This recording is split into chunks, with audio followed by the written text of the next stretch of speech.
ಎಲ್ಲಾರ್ಗೂ ಆಸೆ ಇರ್ತದೆ. ಅಂದ್ರೆ ಲಿಮಿಟ್ ಇದಕ್ಕೆ ಕಾರಣಕ್ಕೆ ಸ್ವಲ್ಪ ಸಮಸ್ಯೆ ಆಗ್ತದೆ. ಈಗ ಒಬ್ಬ ಪೌರ್ವ ಕಾರ್ಮಿಕರಿಗೆ ನಮ್ಮ ಪಕ್ಷದವ್ರು ಹೇಳಿದ್ದೇನ್ರಿ, ಬಿಜೆಪಿ ಪಕ್ಷದಲ್ಲಿ ಮುಖ್ಯಮಂತ್ರಿ ಆಗ್ಬೇಕಾದ್ರೆ 2,000 ಕೋಟಿ ಕೊಟ್ಟಾಗಿದ್ದಾರೆ ಅಂತ ಹೇಳಿರ್ತ ಮುಂದೆ ಇದೆ. ಬಿಜೆಪಿ ಅವ್ರು ಏನ್ ಮಾಡೋದಂತೆ? ಈಗ ಅವ್ರ ಕಾಲದಲ್ಲೆಲ್ಲ ಏನಂದ್ರು ಇವರು ಯತ್ನಾಳ್ ಅವ್ರು ಏನಂದ್ರು, ಒಂದು ಯತ್ನಾಳ್ ಅವ್ರು ಏನಂದಿದ್ರು, ನಮ್ಮ ಪಕ್ಷದವ್ರು ಹೇಳಿದ್ರ? ಎಲ್ಲಾರ್ಗು ಏನಾಗಿದೆ, ಎಲ್ಲಾರ್ಗು ಮಂತ್ರಿ ಆಗ್ಬೇಕಂತ ಆಸೆ, ತಪ್ಪಿಲ್ಲ. ಈಗ ಖಾತೆ ಬಗ್ಗೆ ಬಹಳಷ್ಟು ಚರ್ಚೆ ನಡೀತಾ ಇದೆ, ಏನ್ ಹೇಳ್ತೀರಿ ಸರ್? ಇಲ್ಲ, ಖಾತೆ ಇನ್ನ ತೀರ್ಮಾನ ಮಾಡಿಲ್ಲ, ಯಾವಾಗ ಮಾಡ್ತಾರ ಗೊತ್ತಿಲ್ಲ. ಅದು ಮನೆ ಮುಖ್ಯಮಂತ್ರಿ ವ್ಯಕ್ತಿಗೆ ಬಿದ್ದಿರೋದು. ಅದು ನಾನು ಯಾವ ಖಾತೆ ಕೊಟ್ಟರು ನಿಭಾಯಿಸ್ತೀನಿ, ಅಂಥದ್ದು ಇಲ್ಲ. ವಸತಿ ನನ್ನ ವಸತಿ ಖಾತೆ ಕೊಟ್ಟಿದ್ರು, 3 ವರ್ಷ ವಸತಿ ಮಂತ್ರಿಯಾಗಿ ಕೆಲಸ ಮಾಡಿದ್ದೀನಿ. ಒಂದು 15 ವರ್ಷದಿಂದ ಒಂದು ಮನೆ ಕೊಟ್ಟಿರಲಿಲ್ಲ. ನನ್ನ ಅವಧಿಯಲ್ಲಿ ನಾನು ಸಂತೋಷ ತಂದಿರೋದೇನೆಂದರೆ, ಖುಷಿ ತಂದಿರೋದಂದರೆ 79,860 ಮನೆ ಇಡೀ ರಾಜ್ಯದಲ್ಲಿ ಕೊಟ್ಟಿದ್ದೀನಿ ನಾನು ನನ್ನ ಅವಧಿಯಲ್ಲಿ. ಇನ್ನೂ 33,000 ಮನೆಗಳು ರೆಡಿ ಮಾಡಿ ಇಟ್ಕೊಂಡಿದ್ದೆ. ಅಷ್ಟೊತ್ತು ಮನೆ ಮುಖ್ಯಮಂತ್ರಿಗಳು ಬದಲಾವಣೆ ಆದರೂ ನನ್ಗೆ ಯಾವ ಕೊರತೆ ಕೊಟ್ಟರು ನಾನು ನಿಭಾಯಿಸ್ತೀನಿ. ಈಗ ಕ್ಯಾಬಿನೆಟ್ ಫುಲ್ ಆಗಿದೆ, ಮಿನಿ ಸರ್ಜರಿ ಮಾಡ್ತಾರಂತ ಮಾಹಿತಿ ಸರ್. ಮಿನಿ ಸರ್ಜರಿ ಮಾಡ್ತಾರಂತ ಏನ್ ಮಿನಿ ಸರ್ಜರಿ? 2-3 ಮಂದಿ ಸಚಿವರು ಕೊಟ್ಟಂತ ಸಚಿವರು. ನಮ್ಮ ಪಕ್ಷ ಹೈಕಮಾಂಡ್ ಪಕ್ಷ. ನಾನು ಅವತ್ತಿಂದ ಪದೇ ಹೇಳ್ತೀನಿ, ನಮ್ಮ ಪಕ್ಷ ಹೈಕಮಾಂಡ್ ಪಕ್ಷ. ನಾನು ಮೊನ್ನೆನೂ ಹೇಳಿದೆ, ನನ್ನ ಮಾಧ್ಯಮದಲ್ಲಿ 10 ದಿನ ಮುಂಚೆ ನನ್ನ ಮಾಧ್ಯಮದಲ್ಲಿ ಮಾತಾಡುವಾಗ ಹೇಳಿದ್ದೀನಿ, ನಾನು 3 ವರ್ಷ ಅವಕಾಶ ಮಾಡಿಕೊಟ್ಟಿದ್ದೀನಿ ಮಂತ್ರಿಯಾಗಿ ಸೇವೆ ಕೆಲಸ ಮಾಡಿ ಅಂತ. ಈಗ ಇಲ್ಲಪ್ಪ 28 ಚುನಾವಣೆ ಬರ್ತಾ ಇದ್ದೀನಿ, ನನ್ನ ಪಕ್ಷಕ್ಕೆ ಕೆಲಸ ಮಾಡಿ, ಅದಕ್ಕೆ ನಾನು ಬದ್ದಾಗಿದೆ. ಏನು ತೀರ್ಮಾನ? ಈಗ ನಮ್ಮ ಪಕ್ಷ ಹೈಕಮಾಂಡ್ ಪಕ್ಷ. ಹೈಕಮಾಂಡ್ ಏನ್ ತೀರ್ಮಾನ ಅದಕ್ಕೆಲ್ಲ ನಾವು ಒಪ್ಕೊಳ್ಳೇಬೇಕಾಗ್ತದೆ. ಎಲ್ಲಾರ್ಗು ಏನಾಗಿದೆ, ಎಲ್ಲಾರ್ಗು ಮಂತ್ರಿ ಆಗ್ಬೇಕಂತ ಆಸೆ, ತಪ್ಪಿಲ್ಲ. ಅದು ತಪ್ಪಿಲ್ಲ. ಮೊದಲೇ ಬಾರಿ MLA ಆಗೋವರೆಗೂ ಮಂತ್ರಿ ಆಗ್ಬೇಕಂತ ಆಸೆ. ಏನ್ ಹೇಳಿ, ಎಲ್ಲಾರ್ಗು ನಾನು ಮಂತ್ರಿ ಆಗ್ಬೇಕು, ನೀನು ಮಂತ್ರಿ. ಈಗ ಲಿಮಿಟ್ ಇದೆ ಇದಕ್ಕೆ. ಮುಂಚೆ ಏನಾಗಿತ್ತು, ಅನ್ಲಿಮಿಟ್ ಇತ್ತು. ಈಗ 34 ಜನ ಮೇಲೆ ಮಾಡಕ್ಕಾಗಲ್ಲ, ಆಕಾಂಕ್ಷಿಗಳು ಜಾಸ್ತಿ ಇದ್ದಾರೆ. ಹಾಗಾಗಿ ಸ್ವಲ್ಪ ಸಮಸ್ಯೆ ಆಗ ಸಹಜ.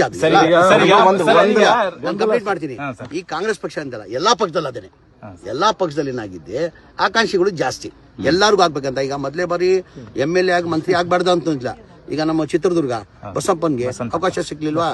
ಈಗ ಕುಮಾರಸ್ವಾಮಿ 2004 ಮೊದಲೇ ಬಾರಿ MLA ಆದ್ರೂ ಮುಖ್ಯಮಂತ್ರಿನೇ ಆಗ್ಬಿಟ್ರು. ಇಲ್ಲ, ಅವಕಾಶ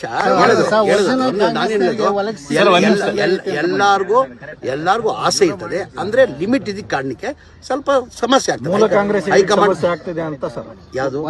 ಈಗ ಒಂದು ನಾನು ಹೇಳ್ತೀನಿ, ಮೂಲ ಕೀಳ ಇಲ್ಲ, ನಾವೆಲ್ಲ ಕಾಂಗ್ರೆಸ್, ಕರೆಕ್ಟಾ? ಈಗ ಯಾರಿಗಾನ ಮಂತ್ರಿ ಮಾಡಬೇಕಾದ್ರೆ ನಮ್ಮ ಕಾಂಗ್ರೆಸ್ ಪಕ್ಷ ಹೈಕಮಾಂಡ್ ಅವ್ರು ಏನ್ ಮಾಡ್ತಾರೆ, ನಾವು ಹೋಗಿ ದಿಲ್ಲಿ ಕೇಳಿದ ತಕ್ಷಣ ಮಾಡಲ್ಲ, ಯಾರಿಂದ ರೆಕಮೆಂಡ್ ಮಾಡಿದ್ರು ಕೊಡಲ್ಲ. ಅವ್ರದೇ ಅಂತ ಒಂದು ಸರ್ವೆ ಮಾಡ್ತಾರೆ, ಯಾರು ಮಂತ್ರಿ ಮಾಡಿದ್ರೆ ಸೂಕ್ತ, ಪಕ್ಷಕ್ಕೆ ಅನುಕೂಲ ಆಗ್ತದೆ, ಪಕ್ಷಕ್ಕಿಂತ ಹೆಚ್ಚಾಗಿ ಮಂತ್ರಿ ಮಾಡಿದ್ರೆ ರಾಜ್ಯ ಜನಕ್ಕೆ ಒಳ್ಳೇದಾಗಬೇಕು, ರಾಜ್ಯಕ್ಕೆ ಒಳ್ಳೇದಾಗಬೇಕು, ಆ ಸರ್ವೆ ಮಾಡೇ ಕೊಡೋದು. ಸರ್, ಈಗ ಬಿಜೆಪಿ ಅವರು ಪೇಮೆಂಟ್ ಸೀಟ್ಗಳು ಅಂತ ಮಾತಾಡ್ತಾರೆ. ಅವ್ರು ಬಿಜೆಪಿ ಅವ್ರು ಏನ್ ಮಾಡೋದಂತೆ? ಈಗ ಅವ್ರ ಕಾಲದಲ್ಲೆಲ್ಲ ಏನಂದ್ರು ಇವರು, ಯತ್ನಾಳ್ ಅವ್ರು ಏನಂದ್ರು, ಒಂದು ಯತ್ನಾಳ್ ಅವ್ರು ಏನಂದಿದ್ರು, ನಮ್ಮ ಪಕ್ಷದವ್ರು ಹೇಳಿದ್ರಾ? ನಮ್ಮ ಪಕ್ಷದವ್ರು ಹೇಳಿದ್ದೇನ್ರಿ, ಬಿಜೆಪಿ ಪಕ್ಷದಲ್ಲಿ ಮುಖ್ಯಮಂತ್ರಿ ಆಗ್ಬೇಕಾದ್ರೆ 2,000 ಕೋಟಿ ಕೊಟ್ಟಾಗಿದ್ದಾರೆ ಅಂತ ಹೇಳಿರ್ತ ಮುಂದೆ ಇದೆ. ಅವ್ರದಲ್ಲಿ ಆ ಪದ್ಧತಿ ಇರ್ಬೋದು, ನಮ್ಮ ಕಾಂಗ್ರೆಸ್ ಪಕ್ಷದಲ್ಲಿ ಆ ಪದ್ಧತಿ ಇಲ್ಲ. ಕೆಲವು ಕಾಂಗ್ರೆಸ್ ಈಗ ಒಬ್ಬ ಈಗ ಒಬ್ಬ ಪೌರ್ವ ಕಾರ್ಮಿಕರಿಗೆ ನೋಡಿ,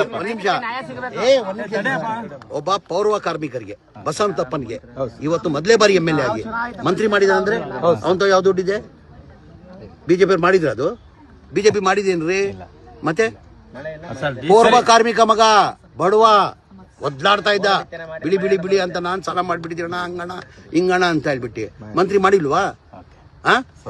ಸರ್, ಮಹಿಳಾ ಸಚಿವರು ಇಲ್ಲದೆ ಇರತಕ್ಕಂತ ಕ್ಯಾಬಿನೆಟ್ ಅನ್ನೋದು ಒಂದು ಚರ್ಚೆ ನಡೀತಾ ಇದೆ. ಈಗ ಬೇರೆ ಕಡೆ ಮಹಿಳಾ ಸಚಿವರೆಲ್ಲ ಆಲ್ರೆಡಿ ಅನೌನ್ಸ್ ಮಾಡಿದ್ದಾರೆ, ಯಾವುದೋ ಕಾರಣದಿಂದ ಈಗ ನಿಲ್ಸಿದಾರೆ. ಅದು ಮಾಡ್ಲೇಬೇಕಾಗ್ತದೆ. ಯಾರು ಮಾಡ್ಬೋದು ಸರ್? ಯಾರು ಸಿದ್ದರಾಮಯ್ಯ ಸಾಹೇಬ್ರ ನಡುವೆ ಕೆಲವೊಂದು ಚರ್ಚೆ ಆಗ್ತಾ ಇದೆ. ಯಾವುದೇ ಸುದ್ದಿಯ ಅಪ್ಡೇಟ್ ಅನ್ನ ಮಿಸ್ ಮಾಡ್ಕೊಳ್ಬಾರ್ದು ಅಂದ್ರೆ ಈಗ್ಲೇ ಒನ್ ಇಂಡಿಯಾವನ್ನ ಸಬ್ಸ್ಕ್ರೈಬ್ ಮಾಡಿ. ನಿಮಗೆ ಬೇಕಾದ ಭಾಷೆಯಲ್ಲಿ ಎಲ್ಲಾ ಸುದ್ದಿ ತಿಳಿಬೇಕು ಅಂದ್ರೆ ಒನ್ ಇಂಡಿಯಾ ಆಪ್ ಅನ್ನ ಡೌನ್ಲೋಡ್ ಮಾಡ್ಕೊಳ್ಳಿ.